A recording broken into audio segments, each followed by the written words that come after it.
بسم الله الرحمن الرحیم نحمده ونصلي ونسلم علی رسوله الکریم اما بعد. ګرانو قدرمنو محترم اوریدونکو، یو ځل بیا په موږ او تاسو باندې رب العالمین د برکتونو، رحمتونو او د فضیلتونو میاشت راوسته. الله دې وکړي چې دغه میاشت په موږ او تاسو باندې داسې تېره شي چې څنګه د رب العالمین خوښه وي او رب العالمین پکې زموږ او ستاسو نه خوشحاله شي. قدرمنو، کوشش موږ دا کوو چې په دغه میاشت کې ستاسو دپاره داسې بهترین پروګرامونه راوړو چې په هغې کې موږ تاسو سره خبرې اترې وکړو او ستاسو د راپېښو شوو یا ستاسو د راغلي سوالاتو موږ تاسو ته د مستندو او پوهه علماء کرامو په اواز باندې او د هغوی په ژبه باندې د شریعت په رڼا کې تاسو له موږ جواب درکړو. بلکل نن هم دغه شان په یو بهترین پروګرام کې مفتی آنلاین کې ما سره زمونږ د دغه سیمې یو عظیم شخصیت جناب استاد الحدیث حضرت مولانا مفتی شاه اورنګزیب حقانی صاحب تشریف فرما دی. ان شاء الله العزیز په دغه پروګرام کې به تاسو سره مونږ د دغه موقع سره مناسب داسې هم سوالاتو باندې خبرې اترې کوو. مفتی صاحب سره به ستاسو راپېښ سوالات اوچتو او بیا به مونږ کوشش کوو چې ان شاء الله العزیز تاسو باندې راغلي سوالاتو هم تاسو ته مونږ د شریعت په رڼا کې جواب درکړو. نو بلکل څنګه چې ما تاسو ته وویل، ما سره ناست استاد الحدیث حضرت مولانا مفتی شاه اورنګزیب حقانی صاحب تشریف فرما دی. د ټول ناول مفتی صاحب تاسو ته په خیر راغلی وایو. ستړي مشئ. السلام علیکم ورحمۃ اللہ وبرکاتہ. وعلیکم السلام ورحمۃ اللہ وبرکاتہ. جزاکم الله خیر. الله ډېر زیات قدرمن کا محترم مفتی صاحب سره باقاعده مونږ دغه موقع مناسب چې څومره سوالات یې غوښتي ته مفتی صاحب د روزې د میاشت په مونږ باندې راله د ټول ناول خو مونږ به دا ستاسو نه یو پېژنګلو غواړو چې یاره دا روژه څه شی دی، د روژې په معنا باندې مو لږ پوه کې د روژې تعریف څه دی. نحمده ونصلي ونسلم علی رسوله الکریم. بسم الله الرحمن الرحیم. مفتی صاحب محترم، روزه دا د عربي لفظ صوم د هغې په معنا باندې استعمالېږي او د صوم لفظ معنا ده. لفظ صوم په عربي زبان کې مطلق امساک ته ویل کېږي. امساک په معنا د بندېدو سره، منع کېدو سره ځان بندول. او شریعت مطهره کې دا لفظ د صوم استعمالېږي د امساک د مفطرات ثلاثو نه. مفطرات ثلاثه درې داسې څیزونه چې هغه افطار ماتول لازموي.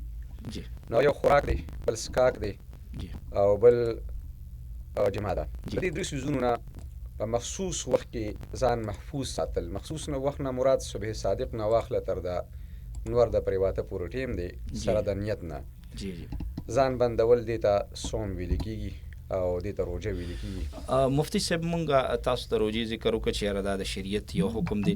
که مونږ د دې پس منظر باندې راشو چې یاره د دې تاریخي څه پس منظر دی او دا هم پکې منځ کې راشي چې یاره دا روژه چې ده نو دا په مونږ باندې شریعت کله لازم کړی، د دې حکم کله راغلی؟ بلکل مفتی صاحب، مونږ او تاسو ټول الحمدلله د یو ډېر پاک او مبارک دین اسلام د هغې سره تعلق لرو. او زمونږ او ستاسو دغه دین او شریعت محمدیه علی صاحبها الف الف تحیة وسلامه دا په آسماني دینونو کې د ټولو نه اخیري دین دی. څنګه چې موږ زمونږ پیغمبر صلی الله علیه و آله وسلم خاتم النبیین دی، نو داسې د هغوی کتاب خاتم الکتب دی او داسې د هغوی دغه راوړل شوي شریعت خاتم الشریعت دی. نو زموږ دغه دین په ټولو دینونو کې اخري دین دی، په آسماني دینونو کې.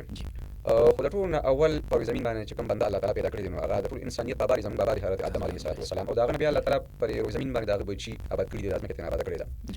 ظاهره د اول انسان چې الله راولېږه نو هغه دپاره هم د ژوند تېرولو یو قانون یو لایحه عمل په ځمکه باندې. نو د هغې دور نه د آدم علیه السلام نه راواخله تر د نبي کریم صلی الله علیه وسلم پورې څومره شریعتونه چې راغلي دي نو په ټولو کې د روژې حکم و او په ټولو شریعتونو کې د دې حکم راغلی. یو خو اجمالي طور باندې رب ذوالجلال په قرآن کریم کې امت محمدیه ته چې کوم د روژې د حکم په حوالې سره ایتونه رالیږلي دي. بسم الله الرحمن الرحیم. یا ایها الذین آمنوا کتب علیکم الصیام کما کتب علی الذین من قبلکم لعلکم تتقون. په دې کې اجمالي طور باندې رب ذوالجلال تیر شوي ټول امتونو باندې د روژې د وجود ذکر وفرمایه کما کتب علی الذین من قبلکم. نو دې نه پته لګي چې تیر شوي څومره شریعتونه نو په هغې کې روژه وه. بیا په احادیثو مبارکو کې دغه د قرآن کریم په نورو آیتونو مبارکو کې د بعض حضرات انبیاء کرام د هغوی شریعتونو کې د روژې تذکره ملاویږي. د موسی علیه السلام ذکر به طور خصوص چې کوم دی هغه د څلوېښتو ورځو د روژې 30 دن وي او بیا 10 ورځې مزید الله تعالی په هغه باندې چې کوم دی هغه تېرې کړي. ووعدنا موسی 30 لیلة واتممناها. نو دغې کې چې کوم هغه هم د واتممناها بعشر، نو دې کې هم د هغه د 40 ورځو د روژې د هغې ذکر راغلی دی. داسې د بیبي مریم علیه السلام متعلق هم ذکر راغلی، فقولي اني نذرت للرحمن صوما فلن اکلم اليوم انسیا. ابراهیم علیه السلام باره کې داسې په نصوصو کې ذکر شته دي. دارنګه داود علیه السلام باره کې په نصوصو کې ذکر شته دي. نو دا خو د روژې هغه تاریخي پس منظر دی چې څومره آسماني دینونه راغلي دي نو په هغې کې د روژې تصور حیثیتونه جدا او اوقات جدا او طریقه کار جدا او عادت کې کم به شو خو باقي په ټول شریعتونو کې دا روجه ورکړي. زه یو بل خبره کوم چې د آسماني دینونو علاوه کوم د عقل په بنیاد باندې دینونه وجود ته راغلي دي نو هغه د غیر آسماني دینونه ویل کېږي. باقي کې هم د روجې سناسه تصور شته. د ګڼې مذاهب داسې دي چې هغې کې روجه شته، خو زموږ دغه تقریبا نه لکه مثلا هندو مت کې اوس روجه شته خو هغوی د اور د پخشي نه ځان ساتي په مخصوص ایامو کې مخصوص اوقاتو کې او داسې قدرتي څیزونه لکه میوجات شو یا اور چې کړي هغه څیزونه هغوی استعمالوي دا هغوی مذهب دی. دا داسې یو هم عبادت دی چې په هر مذهب کې د دې تصور شته او د قرب دپاره د الله تعالی د نږدېوالي دپاره روجې نیول او د نفس چې کومې تقاضي دي د هغې کمزوري کولو دپاره بالکل د دې تصور شته. بل دې سوال کې تاسو ووایئ چې په موږ باندې کله دا فرض شوې ده نو د رسول الله صلی الله علیه وسلم د هجرت چې کله دویم کال و نو دغه ته دویم سن هجري ویل کېږي چې د روجې حکم او فرضیت چې کوم د رمضان مبارک د روجو په دغه موقع باندې دا حکم راغلی دی. مخکې د محرم روجې ایام بیز و داسې مختلف روایات شته خو دا وازنه وي. روجه وخت مطلب لږ محدود و او خاص د رمضان مبارک د حکم د دویم سن هجري. مفتي صاحب خلاصه مونږ ته دا مخې ته راغلی چې څنګه کنسپټ او سوچ او نظریه زموږ په امت محمدیه کې شته دي، داسې په نورو امتونو کې هم د روجې هغه سوچ او نظریه وه او دغه شان بلکې تاسو خو دا هم ثابته کړه چې دغه یا دغه سره نږدې بعضې حکم د اسلام نه علاوه هم په نورو دینونو کې هم مونږ ته مخې ته راغلی. بالکل قدرمنو مفتي صاحب سره زموږ خبرې ته روانې. مفتي صاحب وخت مونږ سره مختصري چونکې روجه ده ان شاء الله العزیز پر یو مختلف پروګرامونه کوو، خاصې ړمې غواړي چې شروع راشو د پېشمني نه وکړو ځکه د روجې ړومبنۍ چې کوم حکم وي هغه پېشمني وي. زه هم چې د پېشمني په اړه مونږ ته تاسو لږ معلومات راکړئ. د ټول ناول دا چې د دې پېشمني دا حکم د کله نازل شوی دی او کله شروع شوی دی؟ مفتي صاحب پېشمني تاسو ذکر وکړ نو په روجه کې ګران کار پېشمني دی. خلک مثلا تراویح کې بیا څه وخت پورې ګرمه پورې چیپس کې ډوب دي شي هغه بیا اخره کې پېشمني وي تر شپې په اخر سره بیا پاسېدل رزلټ ګراني کوي نو واقعي بالکل د دې باندې خبرې ترې شي خبره ده.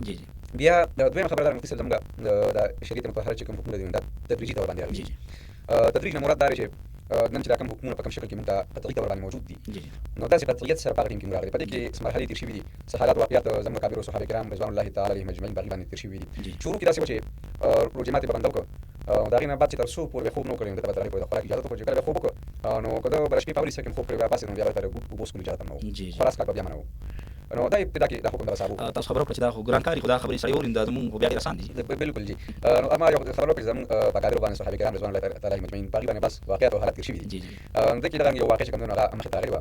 یو صحابي دی حضرت برا رضي الله تعالی عنه چې کوم دی نو هغه راغلي بخاري شریف کې د دفاع راغلی دی. نو حضرت قیس ابن سریمه الانصاري رضي الله تعالی عنه دا کار مې کړی محنت یې کړی ولاړ ایستلی او دغه روژې ماتې ټیم نو خپلې بیبي ته ویې چې خوراک لپاره تیار شه دي نو هغې دغه تیاري حوالې سره ورته چې تیاري کوم لپاره تیار وم او دا چونکې محنت کړی و ټول ورځ یې کار کړی ستړی و هغه د یو کار کې څه ولګاوه د انتظار باندې چې اوس په بیبي سره وړي خوراک به زه کومه روژې ماتې شوې دي هغه دې کله د سترګې ورغلې او سترګې بالکل هغه سترګې ورغلې سترګې ورغلې ده شو اوس په شرعي حکم په هغه ټیم کې دا و چې کله بنده وده شي بس خوراک په روژې ماتې کوم نه کړه دوباره بیا خوراک یاد نشته دی. اوس د شریعت مطهره د حکم مطابق د سبا لپاره بس نه د روژې وکړه سبا چې کله نصف النهار شو د نیمه ورځ شو دې کې د باندې بېهوشي راغله او غریب بېهوشه شو او د دې حضرات او حالات واقعیت موږ دپاره الله تعالی د سهولت او اسانتیا سبب ذریعه ګرځولې نو هغه بیا نبي کریم صلی الله علیه وسلم ته چې دې حوالې سره ذکر وکړو چې حضرت قیس بن سریمه رضي الله تعالی عنه هغه باندې داسې بېهوشي راغلی او شپې واقعي مطلب ذکر کړی د بیبي بیا خلکو ته داسې بېګا د خوراک نه دی کړی ما تیاري کړه د سترګې ورغلې خوب یې وکړه او سړي نو اجازت نه نو دې دوران کې بیا الله رب العالمین آیتونه مبارک کړي احل لكم ليله الصيام الرفث الى نسائكم دا کولوا واشربوا حتى يتبين لكم الخيط الابيض من الخيط الاسود نو په دې کې بیا د سبا پورې د صبح صادقه پورې نو دا د پېشمني چې کوم اجازت ورکړو نه بعد دا سہولت بیا موږ راغلی نو شروع کې دې کې دا یو مرحله راغلې وه اوس بیا الله رب العالمین په حکم کې د امت لپاره سہولت او اسانتیا راوسته دغه پېشمني هغه شروع او ابتدا مفتي صاحب تاسو په خپله هم ابتدا کې د خبرې اقرار وکړو چې د پېشمني لږ مشکل کار دی که نه که یو سړی داسې دی چې هغه پېشمني کوي یا نه کوي هسې د پېشمني حکم څه دی په دې اړه شریعت څه وایي؟ بالکل زموږ خدای ښایسته دین دی او موږ دپاره په دې سهولتونه دي یو پېشمني چې کوم دی نو د دې شریعت مطهره کې حکم د وجوب او فرضیت نه دی بلکې د دې حکم چې کوم دی نو هغه د استحباب دی مستحب دی او سنت دی خو د ډېرو برکاتو حامل حکم دی تقریبا سلامت برکاتهم العالیه او هم درس دې ذکر دی حکم ذکر کړی چې د حکم هغه د استحباب دی او داسې مولانا یوسف بن نوري رحمت الله علیه په معارف سنن کې دې حوالې سره ذکر کړی چې امت په دې خبره باندې متفق دی چې پېشمني دا مستحب دی او دې په استحباب باندې ټول اتفاق دی او بل په اتفاق کې تسحروا راغلی دی که نه نو د هغې باره کې علماء لیکلي دي چې حکم دا صيغه اگر چې دا د وجوب د حکم دی خو دې ځای کې د وجوب چې کوم دی نه پیدا کېږي بلکې دې نه مراد چې کوم استحباب راغلی دی نو بالاتفاق دا حکم چې کوم دی هغه استحباب دی نو که چا پاتې شي او څوک نه کوي نو فرض او واجب پکې نه پاتې کېږي بلکې مستحب عمل د هغې مفهوم ګرځي. تاسو تذکره وکړه چې دا یو مستحب عمل دی دا خو د دې حکم شو. اوس مفتي صاحب لکه غټه شپه ده لویه شپه ده نو سبا پورې ډېر ټیم د انسان سره کوم داسې مستحب ټیم دی چې انسان په هغې کې سحري کوي یعنې پېشمني کوي چې هغه ته د هغې ثواب ملاوي؟ دې حوالې سره د علماو په حدیث باندې ښه صورت او ښه حکم دا دی چې دا شپه بنده په شپږو حصو باندې تقسیم کړي او په دې شپږو حصو کې چې کومه اخري شپږمه حصه په دې کې کم از کم د طلوع او د صبح صادق د هغې نه 10 منټ وړاندې خوراک بس کړي. اوس که یو بنده د شپې په لومړۍ حصه کې بیا که بنده په لومړۍ حصه کې پېشمني وکړي نو د دې چې کوم هغه په آخره حصه کې د مسنونیت او د مسنون د هغې کوم اجر او ثواب د هغې نه محرومېږي. نو ښه ده چې بنده پېشمني دا په وروستۍ حصه کې وکړي، ځکه رسول الله صلی الله علیه وسلم ارشاد ګرامی دی چې تاسو پېشمني په آخره حصه د شپې کې کوئ او تاسو به همیشه په خیر باندې تاسو پوهیږئ چې تاسو په افطار کې تعجیل کوئ او روژې ماتې کوئ. تعجیل نه مراد ورپسې متصل د ستورو د راختو نه مخکې او په پېشمني کې تاسو تاخیر کوئ، وروستوالی کوئ، نو تاسو په خیر باندې. اوس دا تاخیر بیا څومره مستحب دی، څومره پورې سړی تاخیر کولی شي؟ بالکل د شپږمه حصه چې کومه ده د شپې نو په دې کې کم از کم 10 منټ چې کوم د طلوع نه طلوع الفجر نه صبح صادق نه مخکې چې کوم نه بنده ځان پاري. بلکې روایتو کې دا راغلي دي چې دې نه بعد نبی کریم صلی الله علیه وسلم تهجد اون کولو، مطلب دا چې ټیم کې باغي بس کول چې دا لا ټیم بعد او د پېشمني چې بس کړ. مفتي صاحب تاسو د استحباب ذکر وکړ، یو سړی پاسې ده او هغه د شپې نه خوراک ډېر کړي یا له عادت نه دا ټیم کې خوراک نشي کولی، نو که د پېشمني له پاسې خوراک ترنه کېږي نو بیا بالکل که سړی پاسي نو روایتو کې راځي او کجوله داري پخلی کی او یو بوټو ګلي داري پخلی کی په دې عمل کوي، ځکه چې انتهایی مبارک عمل دی. نبی کریم صلی الله علیه وسلم د سنت اتباع هم ده او برکت ورته ویل شوی دی. نو کم از کم که د پاسي او د خوراک ترنه کېږي نو یو بوټو ګلي وسکي او کجوله دی او خوري، ځکه حدیثو کې کجوله ذکر هم راغلی دی. موږ خو صرف د کجوله د روژې ماتې پورې خاص کړی ده او پېشمني کې هم د کجوله د استحبابي تاریخ په راغلی دی. مفتي صاحب زموږ په عوامو کې د روژې نه بلکې د هر یو څیز د نیت دا مسله ډېره زیاته وي. په منځ کې د نیت مثلا نیت مې کړی، نیت په کوم نیت مې وکړ، نو دغه شان د روژې د نیت دا خبره که تاسو لږ واضحه کړئ، یو سړی پېشمني له پاسېده نو آیا دا پېشمني چې د روژې نیت کېدی شي که نه په جبه به یو که دغه الفاظ ضروري ده دې راته وضاحت کړئ. بالکل مفتي صاحب نیت په دې معنا باندې ځان پوهول پکار دي. علماء لیکلي چې نیت دا عبارت دی د زړه د ارادې نه. النیت قصد القلب، دا نیت چې کوم دی دا قصد القلب ته ویل کېږي، زړه د ارادې ته ویل کېږي. نو بالکل دا په خپل باندې د ویل ضروري نه دي، فرض واجب نه دي. خبره ده چې د خپل د الفاظ او د جبهې چې د کوم اراده هغې سره یوځای شي نو موافق شي، خبره ده. په بهر حال تاسو یو ټکو چې یو سړی پېشمني له پاسي نو دا د نیت قایم مقام کېدی شي که نه شي کېدی. نو بالکل په دې باندې علماء تصریح کړې ده چې بالکل د سړی پېشمني له پاسي که دا ټیم کې د خپل الفاظ هم نو دا د پېشمني پاسېدل دا د زړه اراده ده چې سبا زه روژه نیسم او دا پېشمني کوم په دې نیت باندې سبا به انشاءالله زما روژه وي. نو زړه کې دغه وي، ځکه د پېشمني له پاسي که غیر رمضان وي دغه ټیم څوک خوراک نه پاسي، یا د نفلي روژې یا د قضا روژې نیت د چاني نو دغه ټیم څوک نه پاسي، که پاسي نو زیات نه زیات تهجد به کوي او دغه ټیم کې به خوراک هغه کوي نو د روژې په نیت باندې بیا نه کوي. په رمضان مبارک کې یا په مخصوص اوقاتو کې یا نیت وي او روژو ته مخصوص وي دغه ټیم دې پاسي نو دا خوراک بالکل علماء دا نیت قایم مقام چې کوم نه ګرځولې چې دغه ټیم کې دا پاسېدل او دا خوراک کول د نیت قایم مقام دی. بالکل که سړی په خپل سوم نو د پېشمنیو کې به دا کافي کېږي. مفتي صاحب زموږ معاشره کې یو ډېر اهم سوال مونږ ته مخې ته راځي، زه به د هغې لږ وضاحت وکړم، اورېدونکي به هم د دغې تمه کوي چې دې وضاحت هغوی ته میلاو شي. سوال دا دی مفتي صاحب، زموږ معاشره کې دا یو سیستم بعضې خلک کوي چې کله خوراک کوي یا څښاک کوي نو اذان شروع شي نو هغوی وایي ورته اذان نه دی ختم شوی، چې نه دی ختم شوی خوراک کوو یا اذان ختمېدو پورې خوراک کولی شي. که واقعي داسې یو سړی لګیا دی خوراک کوي نو آیا د اذان ختمېدو پورې به دې خوراک نه کوي یعنې خوراک به کوي؟ بالکل مفتي صاحب مسله دا ده چې اذان له اعتبار نشته. بنیادي مسله په هغې ځان پوهول پکار دی. بنیادي مسله دا ده چې کوم خوراک د پېشمني په ټیم کې اجازت راغلی دی او رخصت راغلی نو دا د شپې په حصه کې راغلی دی او روژه چې کوم دا شروع کېږي د طلوع الفجر صبح صادق د دې نه روژه شروع نو دا حد فاصل دی. اوس که دا اذان دا د شپې په حصه کې کېږي نو بیا خو ته اجازه شته خوراک څښاک دې وکړي او یا په لاس کې کوم لوښي نیولی دی نو بالکل هغه دې وڅښي، پیالې نیولې دغه چای دې وڅښي. خو که چېرته کې بالفرض دا اذان بالکل په داسې ټیم کې شوی دی چې دا د شپې حصه ختمه شوې ده او طلوع الفجر شوی صبح صادق راختلی دی او د اوس اذان مؤذن په د سبا په ټیم کې کوي او حکم هم دا دی چې اذان به سبا په ټیم کې کولی شي او عمومي طور باندې زموږ په مساجدو کې چې کوم مؤذنین حضرات دي نو هغې نقشې ته ګوري او د هغه نقشې په وجه باندې د نقشې په رڼا کې دوی چې کوم خوراک کوم اذان کېږي نو هغه بیا د سبا په ټیم کې کوي. نو لهذا دغه ټیم کې یو سړی خوراک وکړي او اذان د سبا په ټیم کې دی نو دلته روژه ونه شوه. نو دا حکم که روایتو کې بعضې یو حدیث پاک بعضې حضرات هغه نشر کوي یا د سوشل میډیا باندې روایت پاک چې کوم دی نو هغه ګردش کوي نو پای کې د دې خبرې ذکر راغلی چې یاره اذان شروع شو او اذان ستاسو په لاس کې جام دی نو دا جام او دا لوښي مه ږده بلکې ته هغه لوښي نه ځان فارغ کړه. د هغې باره کې علماء تحقیق دغه چې دا په هغه صورت کې چې ستا یقین وي چې د اذان د شپې په ټیم کې شوی دی نو بیا ته جام مه ږده، بیا ته خپله خوراک کولی شي. او که ستا یقین وي چې د مؤذن د اذان د سبا په ټیم کې کړی دی د شپې په ټیم کې کړی نو بیا په دې اذان سره د خوراک څښاک اخره پورې نه کوي بلکې بیا چې کوم دی نو هغه خوراک څښاک د اذان نه مخکې باندې. مفتي صاحب موږ سره وخت مختصر دی، دا یو اخري پوښتنه لرم او بیا به انشاءالله عزیز دا کوم زموږ ترتیب چې روان دی نو دا به اختتام ته رسي.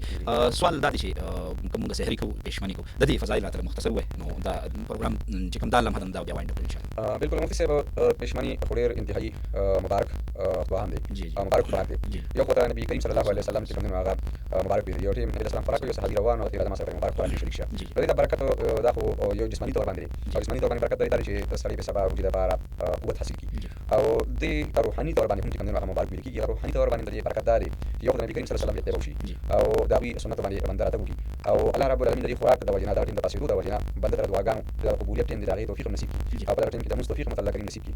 نو دا هم چې کوم دی نو هغه د دې برکت دي. بل فضیلت د دې دا دی چې فرشتې الله تعالی په داسې خلکو باندې کوم رحمت رالیږي څوک متسحرین یعنې اسیري کوونکي نو د هغې لپاره فرشتې خصوصي طور باندې کوم رحمت رالیږي الله رحمت رالیږي نو په دې باندې الله تعالی خوشحالېږي چې دغه ټیم د بنده پاسي او د روژې د ارادې په نیت باندې او سبا چې کوم دی نو هغه بیا روژې نیسي نو دې اعتبار سره دا چې کوم ډېر انتهایي مبارک دي. مسلمانانو ته د دې اهتمام پکار دی پرېښودل دي پکار دي. جی ماشاءالله قدرمنو وړاندې خبرې اترې کوو واپس راځو تاسو سره خبرې اترې کوو چېرته مو ځای موږ سره اوسئ.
جی قدرمنو د پروګرام کوم دویم سیګمنټ او دویم مرحله چې هغه ان شاء الله العزیز موږ تاسو سره په دې باندې خبرې ترې کوو. هغه د ټلیفون کال چې کوم سلسله ده هغه موږ شروع کوو. 091 باندې تاسو چې کوم د ټلیفون کال راشي او هغه کې موږ کوم سوالات راشي ان شاء الله العزیز مفتي صاحب هغه باندې موږ سره خبرې ترې کوي. اهم سوالات کوشش وکړئ چې یو خو د سلامونه او د غشن بل ته سلام موږ ته د دې په ځای کې تاسو موږ خپل مسله وړاندې کړئ. نو تاسو ډېر سوالات راشي موږ مفتي صاحب ته مخې ته کیدو مفتي صاحب دا غي موږ جوابات راکړي. 091 تاسو کوم داسې یو مسله مخې ته راغلي تاسو کوم یو داسې سوال مخې ته راغلي نو بالکل هغه تاسو موږ ته ویل شي دا غي موږ تاسو ته مولانا مفتي شاونزي حقانی سي د شریعت پرانا کې تاسو جواب درکړي. نو راځو د خپل ټلیفون کارونو ته ګورو چې لاړو باندې ټلیفون کار موږ سره سوکتي او څه پوښتنه لري څه پوښتنه راوړي دا نو ان شاء الله العزيز مفتي صاحب دا غي جواب ورکړي. السلام علیکم ورحمۃ اللہ. وعلیکم السلام. اواز مې کم راځي د ریډیو سیټ لبن کېږي. السلام علیکم. قدم شي څه پوښتنه لري او څوک د کوم ځای ما متصل د تاسو چې تهجد بهترین ټیم کوم یو چې کوم مطلب دی لکه په هغه ټیم کې د تهجد د تهجد بهترین ټیم کوم دی تاسو ان شاء الله العزيز جواب ملو شي. ډیر قدم شي خوشاله اوسئ. مهرباني جی. بالکل قدمونه تاسو کوشش کوئ چې تاسو سوال د قشن سره مختصر وي ان شاء الله العزيز مفتي صاحب ته سوالات راشي او تاسو ته جوابات ملو شي تاسو علم کې ډیر حساب کوشش کوئ. کار مې بس 88 السلام علیکم ورحمۃ اللہ. وعلیکم السلام مفتي صاحب. ډیر زیات قدرمن شروع رسول کې اوس پوښتنه ولري. مفتي صاحب سوال کوم چې مفتي صاحب خبرو ورکړي. او او چې انسان دی او د مسپکین کې دغه راغلی به وشي لکه نجي او هغه بیا سبا مسپکین د پښتون د نیم کې هغه ټیم نمبر وروسته بیا وشي راشي هغه د ورته د کیږي یعنی په یو ورځ باندې به وشي راو د به وشي په سبا په دویم ورځ ختم شو او جی نو څنګه کوم ځای چې نه کړی آیا ورته کیږي پروګرام ور جواب ملو شي خجی. ډیر قدر مشي مفتي صاحب زموږ پوریدونکو ډیر تکړه خلک مشته دي ایمیل سوالات مخې راشي او بالکل بعض معاشره کې را پیښې دي هم شي داسې مسائل سے پرکان مې 82 ګورم پلاین باندې موږ سره. السلام علیکم ورحمۃ اللہ. وعلیکم السلام. خیر دي چې پوښتنه بلای دا ریډیو موږ باندې کیږي. زمونږ ته پوښتنه خو نور دی واره شي او ګورم مندار می خالي باندې چې تاسو ولې غوښتل نه خور راغی خور نه تاسو ورته یو زنانه په یو ځای کې واده او دغه خرګنې چې دغه مالدار دي خو د دې زنانه خیال نه ساتي نو آیا رونه دي خور زکات ورکول شي کنه دا سوال دی. پروګرام ور ان شاء الله تاسو ته جواب ملوي. بالکل قدرمنو کوشش کوي چې د قشن مختصر سوالات مونږ راکړي. په 091 باندې. السلام علیکم ورحمۃ اللہ. ډیر بخښنه سره کله په دغه لاین کې سم مسله راشي دا د جون سره د پروګرامونو سره تړلې خبرې ترې ګور په لاین باندې مسله. السلام علیکم ورحمۃ اللہ. یقینا چې عمده مسله موږ ته کله مخې ته راځي 091 السلام علیکم ورحمۃ اللہ. السلام علیکم ورحمۃ اللہ. السلام علیکم. وعلیکم السلام. دا راته چې څه پوښتنه لري د مفتي صاحب نه. دې مفتي صاحب له مفتي صاحب وایم چې جواب کې نن دې مرګ هغه یو ډیر زیات خبره ده. الله دې ول صحت ورکړي ان شاء الله العزيز مفتي صاحب تاسو ته دعاګانې کوي. کوشش دا وکړئ دعاګانې په اخر کې موږ ټول اوریدونکو ته کوو خو چې سداسې مسایل موږ ته مخې ته راشي چې په هغې باندې موږ مفتي صاحب سره خبرې وکړو. السلام علیکم ورحمۃ اللہ. وعلیکم السلام. 091 دا زموږ د ټلیفون شمیره ده او بالکل تاسو راتلی شئ په دې باندې موږ سره خبرې کولی شئ. السلام علیکم ورحمۃ اللہ. قدرمن څوک خبرې کوي او پوښتنه بس لري.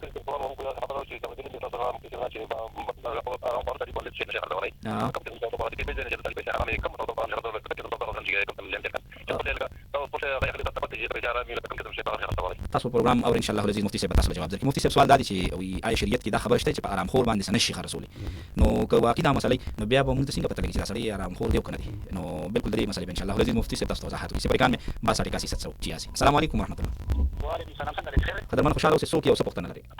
صدا خبر دې حبیب الله خبر کوم سر. جی سر دا تقریبا لازم ما خپل ډیپند بل ایسه باندې روپۍ او زمانہ ما انا کې کټی سر. جی باقاعده پیسې چې ماته دي ډیپند لون استعمال کړم. جی نو سر دا زکات کوم ما چې کوم نور مطلب حسابي دا هغه بعد ډیپند روپۍ کوم ما باندې سرکار باندې هغه باندې اټول ډیرو باندې هم زکات پروګرام ور ان شاء الله تاسو ته وضاحت سره مفتي صاحب جواب درکړي. ډیر خوشاله اوسئ. بالکل قدرمنو 091 دغه اهم سوالات تاسو موږ ته روان دي ان شاء الله العزيز مفتي صاحب تاسو سره په دغه سوالات باندې خبرې ترې کوي. 091 ګورو په لاین باندې. السلام علیکم ورحمۃ اللہ وبرکاتہ. وعلیکم السلام مفتي صاحب. زه څه پوښتنه لري. مفتي صاحب هر کې یو په دا په ټول باندې چې تجوید پروګرام کوي نو دا راوړو دوی چې لکه سال کې بارا او کې نه پاتې شي. الله دې بخیر واچي زه صحیح. ډیر قدرمنو خوشاله اوسئ. 091 ګورو په لاین باندې. السلام علیکم ورحمۃ اللہ. وعلیکم السلام ورحمۃ اللہ وبرکاتہ. څه پوښتنه لري جی. پروګرام ورې جواب ملو شي ان شاء الله العزيز. 091 مفتي صاحب د بنات مدارس تیم چې یو اوسیدونکو مدرسې نه دا ټیک دا وکنه د دې وضاحت وکړي ان شاء الله. 091 السلام علیکم ورحمۃ اللہ. وعلیکم السلام ورحمۃ اللہ وبرکاتہ. څه پوښتنه لري جی. پوښتنه دا ده چې کنه چې خاوند ته کوم نه بار ملي نو په کوم چې خځې ته په لګښت څنګه وځي دا څه پروګرام ور ان شاء الله مفتي صاحب جواب درکړي. مفتي صاحب سوال دا دي چې یو سړی بهر دی نو آیا دا رښتیا دي چې دا بچي بیا د سرسایه نه ورکړي. تاسو ان شاء الله العزيز پروګرام ورې حاجی.